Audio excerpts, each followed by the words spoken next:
So we are recording today's event, so kindly remain muted. You may place your questions in the chat box and I will answer them at the end of today's session. But before we get started, I do want to thank you so much for being a part of our 7th session of Making Sense of Finance Virtual 2021. And we are so happy to see you all here today.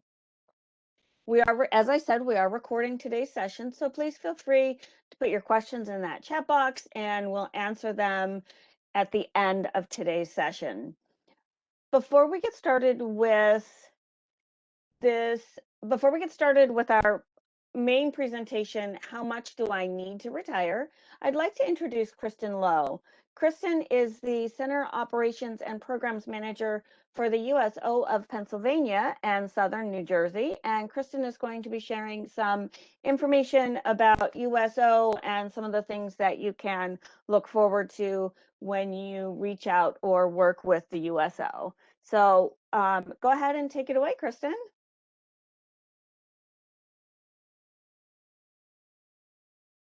Unmute myself. Hello, everyone. I can also start my video. All right, so I am as she said, I am the Center Operations and Programs Manager for the USO of Pennsylvania and Southern New Jersey. I just wanted to start off by telling you a little bit about myself. I started at the USO as an intern in 2007 and became an actual paid staff member in 2008. My husband was in the Marine Corps at the time. The USO's mission is to provide morale, welfare, and recreational type services to uniformed military personnel. The original intent of the Congress for the USO was to represent the American people by extending a touch of home for their military members. We are a 501c3 nonprofit, and we are not government funded. Our USO is based out of Pennsylvania and Southern New Jersey. We have centers at the Philadelphia Airport, Fort Indian Town Gap in Harrisburg, and Southampton Road Armory in Northeast Philadelphia, and at Joint Base McGuire Lakehurst in New Jersey. And we also have one at Horsham Air Guard Station, which is where I'm based out of, and we are working on a new one at the Pittsburgh Airport. We take care of all 5 branches of the military: Army, Marines, Navy, Air Force, and Coast Guard, and now newly Space Force. We cover over 200,000 military in any given year. We rely on our community partners to support our programs and events that we provide for our military and their families. There are so many ways you can help. Each of you have been provided with a programs list, which I can email that over to you guys, but I would like to go over some of our programs that we provide for our service members. Some of you might have been out of Fort Indian Town Gap, where we do the warfighter mission. We provide, we open up our center for 24 hours a day, 7 days a week, and provide little goodie bags and food for the service members that are out there for that. We actually just scheduled our next baby shower. We're doing a virtual baby shower with Heidi Murkoff, who's the writer of What to Expect When You're Expecting. And that will be held on the evening of June 15th. So please check out our USO Facebook pages for upcoming events. We just did a Mother's Day event and gave away Battle Buddy boxes, which is like a little care package for mothers. We're doing a Father's Day event. My one locally is going to be a fishing event for fathers, which are still getting scheduled. We do backpack programs, and we provide all school supplies for military children. We're also running a care package event where we're sending over 1,000 care packages overseas to deployed service members. We do Thanksgiving baskets and adopt a family. So again, I just want to thank you guys all for coming out here today and to be a part of this great event. And the USO is always here for you. So please contact us. We do career transition programs. So if you also need help with a resume, please contact us. Thank you so much.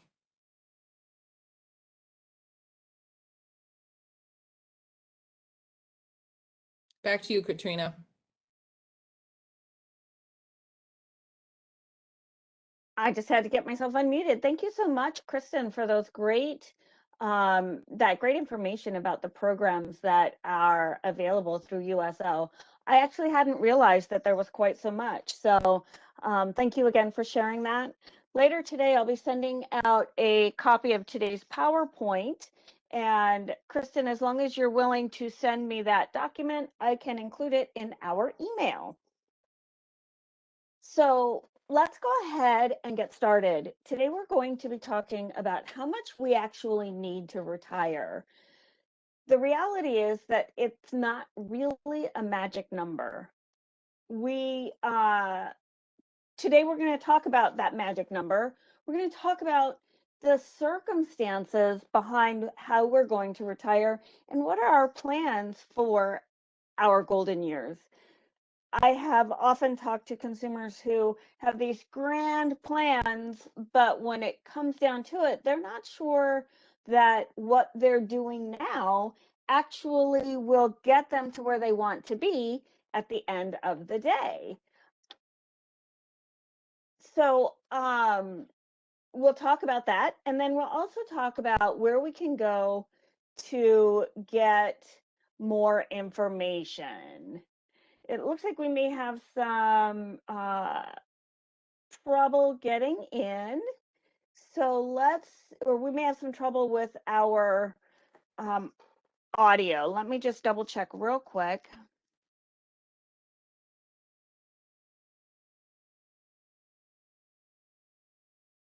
Okay, so sorry about that. I got a little distracted. The reality is that there's no magic formula because each of us has this different perspective of what retirement's going to look like. But there are some things that we need to stop to think about. We want to make sure that we understand what our thought process is behind how long we're going to work.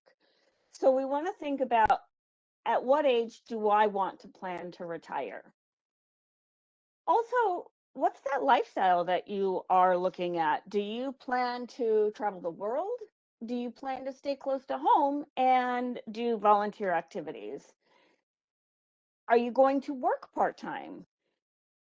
In the next slide, we're actually going to see what the difference between working a few extra years can make in our retirement income levels. So that can be very helpful. And then the other thing we have to think about is we need to think about how long we're going to live. And clearly that's not something that we can all know beyond the shadow of a doubt, but we can all take a step back and think about our family longevity. We can think about our current lifestyle and maybe any health issues that we may have.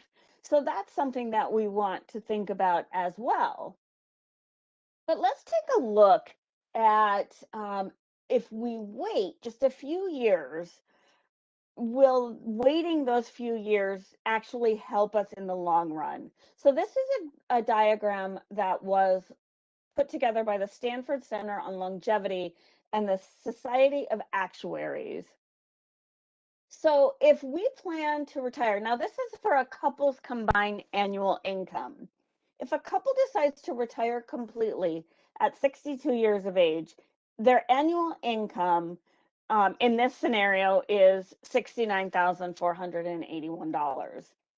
If that same couple decide to work part-time for 3 more years, their income is going to go up by $13,000 a year. That's a big difference. If they work full-time and continue to do the same amount of investing, they actually could be looking at making close to $88,000 a year, which is $18,000 more than if they were to retire at 62. Now, let's look at the scenario if we work part-time until we're 70, as opposed to that full retirement at 62. Our annual combined income would go from $70,000 or almost to almost $119,000.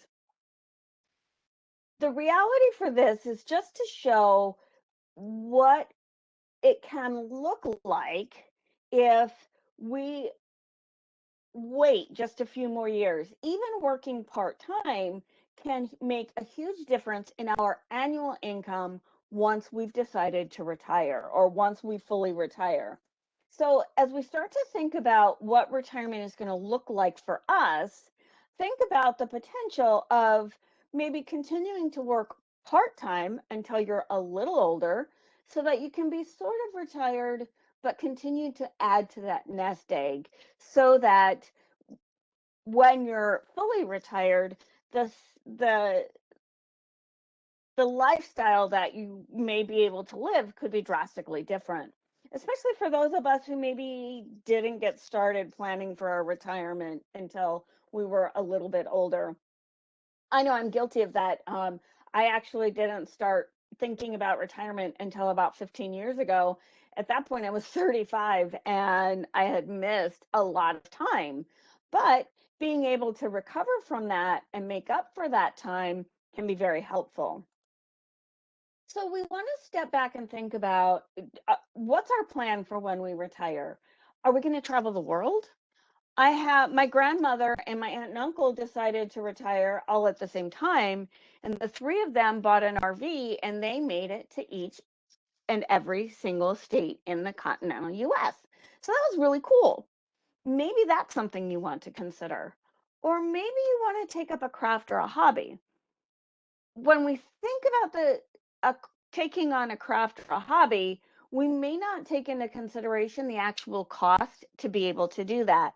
My mom loves to do China dolls. She paints China dolls. And the reality was the expense for her to be able to do that added up to a whole lot more than she realized. However, she also makes those dolls and she's able to sell them. So that increases her income.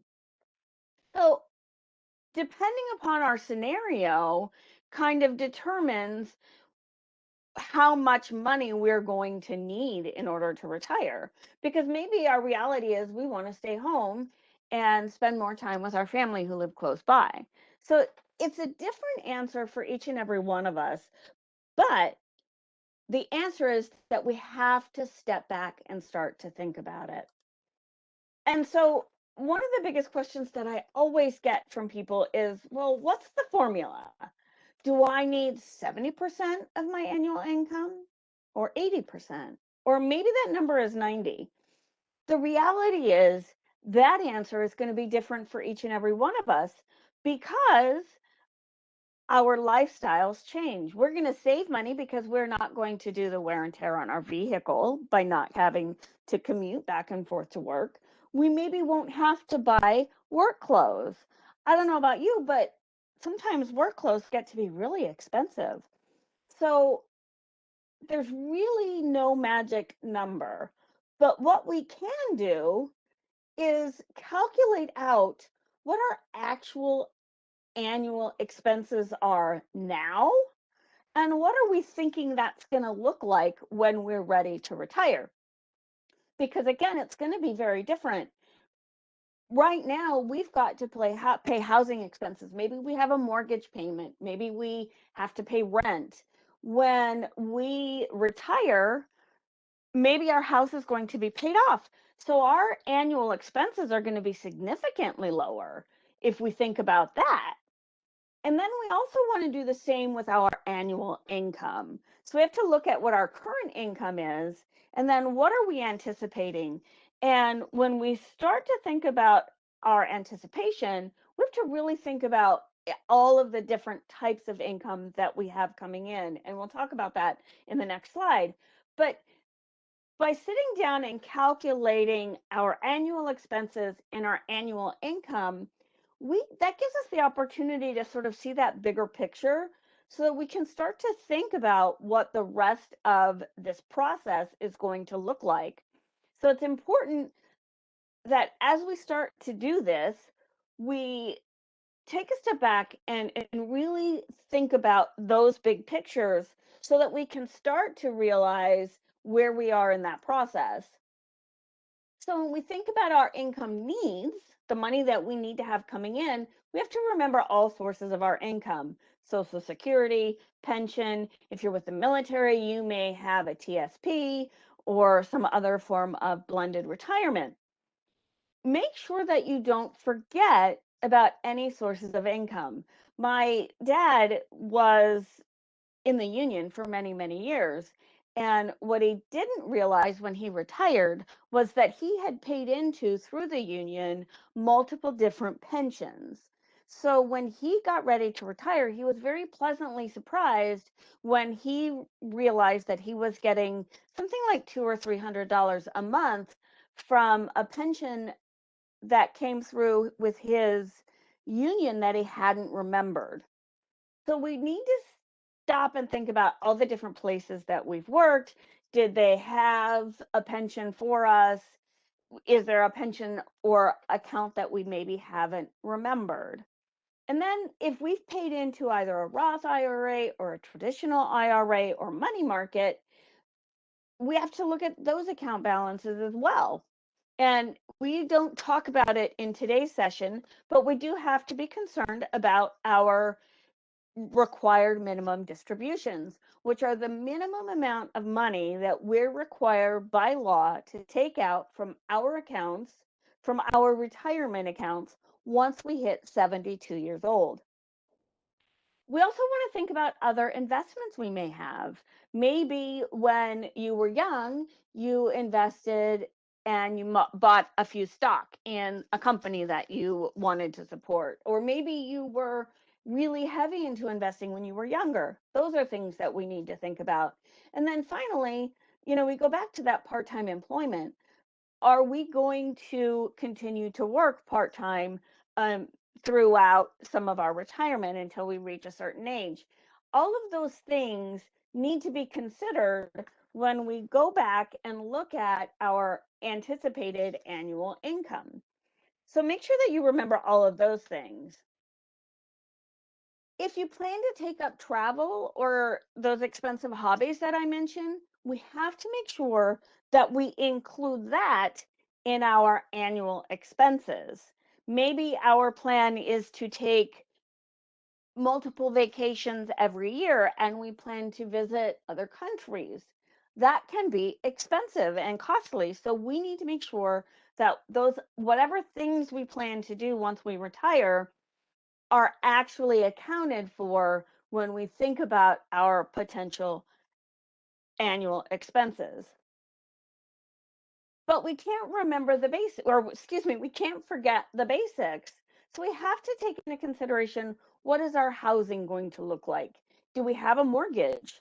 Or maybe our mortgage is paid off, but we still have to pay for homeowners insurance and we still have to pay our taxes.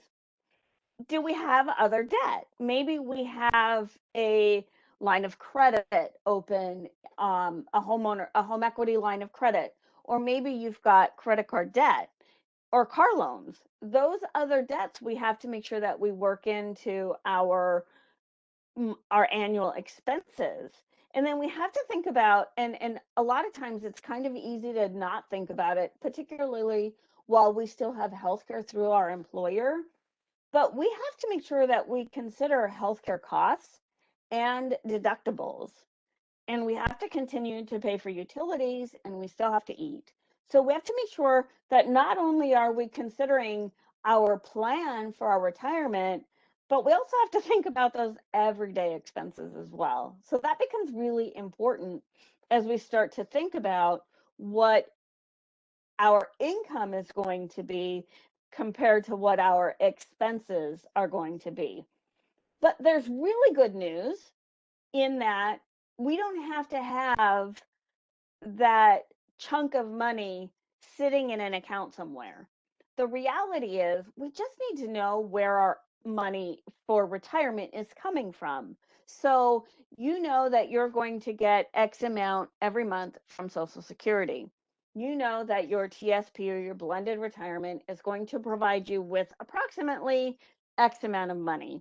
If you've paid into those IRAs, you know that you can count on some form of income for, that to come in, again, based on those required minimum distributions. So instead of having it sit somewhere in an account that we can live off of, We just need to know where the money is going to come from, and we can continue to leave those investments where they are and just pull from them as we need them. But we want to make sure that, and this is a completely different presentation, but we do want to make sure that we are being careful with the money that we have in investment accounts so that we don't spend it all and then we end up losing out on those returns on investments. So make sure that you keep that in mind as you start to think about where that money is coming from. So let's talk about what exactly we're planning for our retirement years. Different areas, different communities, different states have certain advantages that they offer to retirees.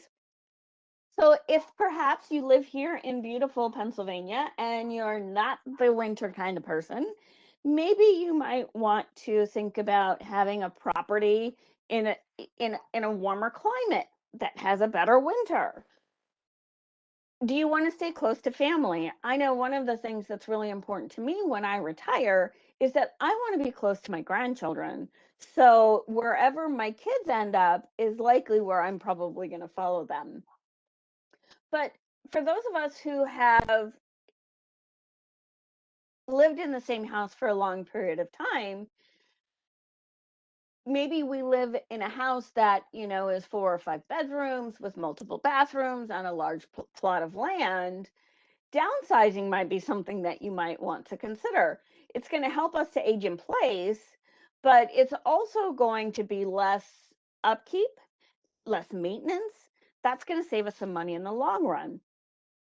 So what we really need to do is we need to know what's important to us as we start to look at the different options that are available. These are just 4. The options are limitless when you start to think about what you want to do with your retirement. So make sure that you stop and think about that as well. So let's go back to that image where we see, how much do I really need?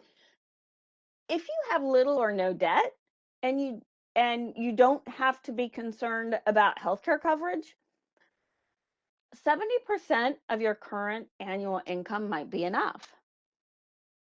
If you don't expect your lifestyle to change, 80% could be your magic number because of the differences in the way we pay taxes, because of not having to spend money for work clothes and those types of things.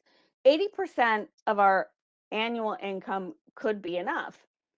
But if you're retiring and you've got more debt, or perhaps your healthcare coverage isn't going to be great, or maybe you just plan to really enjoy life because of the sacrifices you've made in getting to this point where you're able to retire. You may actually need 90% or maybe even more than 100% of what you're used to making annually. So again, we go back to, it's not a magic formula. We have to be aware of what the options are and how we're going to meet those goals. But did you know that an investment professional may be able to help you to see where you are now and help you get to the point where you're ready for your golden years? So a retirement advisor or other investment professional can help you figure out if you're headed in the right direction or if you are lagging behind. And they might be able to help you to figure out what you need to do in order to meet those retirement goals that you've outlined for yourself. But it's really important that you understand what that professional can and can't do for you. And you can find information on my office's website. The Pennsylvania Department of Banking and Securities can be found at www.dobs.pa.gov. And you can find oodles of different publications, but the 2 that I want to talk to you about today are called Getting Help with Your Investments and Cutting Through the Confusion. The Getting Help with Your Investments is brought to you in a completely non-commercial way by the authors of Kiplinger's. They have great information about how you should choose your investment professional that you want to work with. Your investment professional is required to tell you certain things. They have to tell you what their fees are, because the reality is that investment professionals charge fees. This is their livelihood, just like you and I go to work every day, that's their livelihood. But they have to tell you how they're going to get paid, and they have to provide you that in writing.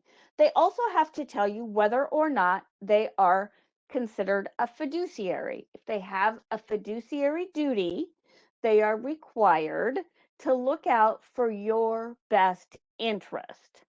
So knowing that can go a really long way in helping you to understand your investment professional and to make sure that you're working with someone that you're comfortable with.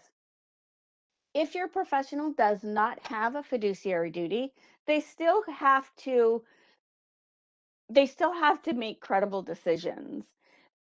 But they are also required to tell you about any potential conflict of interest. So if they are going to suggest that you invest in XYZ technologies, and XYZ technologies is going to give them an incentive to have people invest with them, your investment professional is required to give you that information in writing. They have to outline any potential conflicts of interest that may exist. Again, they also have to tell you whether or they have to tell you how they're going to get paid. So you have that understanding. The cutting through the confusion is sort of a simplified version of getting help with your investments. Getting help with your investments outlines a little bit more detail, but the cutting through the confusion sort of helps you to narrow it down to what kind of professional you're looking for.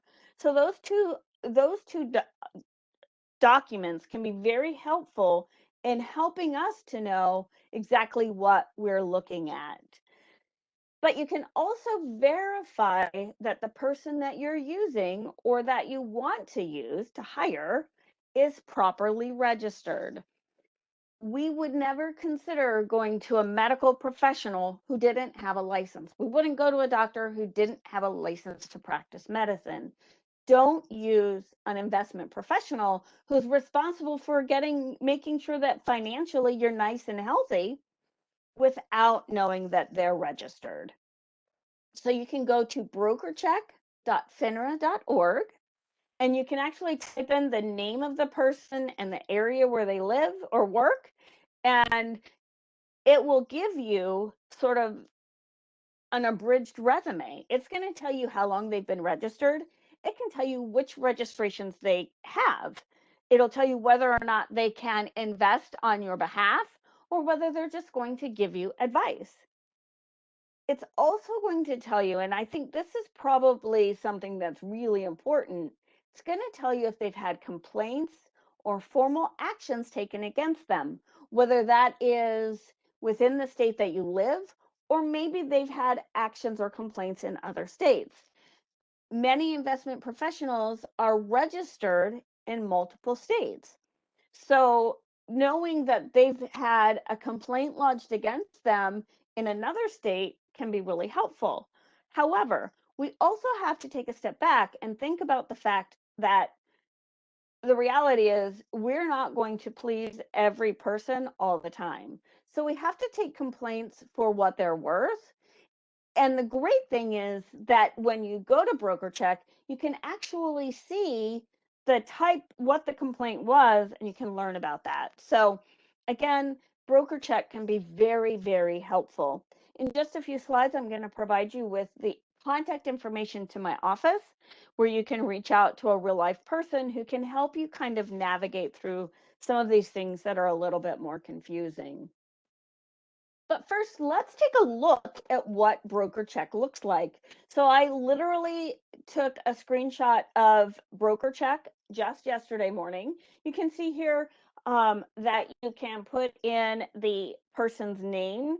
If you know their registration number, you can put that in there. You can put in the firm name and the city, state, or zip, and it will pull up that information. So BrokerCheck really does help us to make those informed decisions. Being an informed consumer and knowing exactly what you're getting into goes a long way when we think about investing and being prepared for our future. It also gives you sort of this picture of the person's employment history. It doesn't only include work that they've done as investment professionals. It also provides information about the work they did before they were investment professionals. Kind of gives us a good idea of who that person is and helps us make those informed decisions about whether or not we want to work with a specific individual. So as you're considering who to work with, there are a lot of different things that we can do. We can ask our friends and we can do research on the internet. But we also need to make sure that they're on the up and up through the proper licensing and registration authorities. So I would encourage you always to check BrokerCheck. If you have an existing relationship, check out that person. Make sure that you're comfortable with what they have outlined and what they're comfortable, what they're able to do. So if you've been investing for a while, your firm may have a retirement calculator. If you're just starting out, you can go to kiplinger.com and type in retirement calculator. And what's really cool is it sort of gives us that bird's eye view to help us understand where we are so that as we start this process, maybe we're just getting started with thinking about hiring a professional. Taking advantage of those free software calculators can give us an idea so that when we decide to meet with a professional, we aren't blindsided and we kind of have a better understanding of where we are and where we need to go. So I think that's very helpful. So the big question again, how much do we need to retire? Because that's what we all want to know, right? Remember that this answer is entirely up to you. What is your vision for yourself? Are you going to travel? Are you going to stay home and become a hermit? My husband insists that he's going to stay home and never leave his property again. I have news for him. I plan to travel and do fun things. And that's okay as long as I'm prepared for that. And hopefully, throughout this session, you've seen the steps that we can take, some things that we can do to make sure that we're not just shaking that magic 8 ball or taking a crapshoot and hoping for the best. So if you've made it this far with me, I want to congratulate you. Exploring what you need to retire is this ginormous step towards helping us to be prepared for our next exciting chapter. And I don't know about you, but over the last 10 years, as I get closer to retirement, don't get me wrong, I'm still like 20 years from retirement, but being able to see what the options are, being able to start planning for this process now, number one, it helps me to be really excited for when that time comes. And number two, it helps me realize just how far I am and what other work that I need to do. So I mentioned earlier when we started talking about verifying our investment professionals, I do want to tell you about our consumer services office at the Pennsylvania Department of Banking and Securities. We have staff available during regular business hours, so that's Monday through Friday, 8 to 5, that are available to answer your call. So when a consumer calls 1-800-PA-BANKS, a real life person answers the line. Now, if all of those individuals happen to be on a call at the same time, which isn't all that unusual, they'll ask you to leave a message, but they return calls with a real life person typically within 24 business hours. So but we need to understand that the Department of Banking and Securities is so much more than an entity that provides really cool presentations like what you've heard today, but we also license and register investment professionals, check cashers, pawn shops, car dealerships, financial institutions like banks and credit unions, savings institutions, all of those companies that do business in the Commonwealth are required to be licensed by my office. Now, financial institutions like banks and credit unions either have a federal regulator or a state regulator. There are about 200 or so state chartered financial institutions.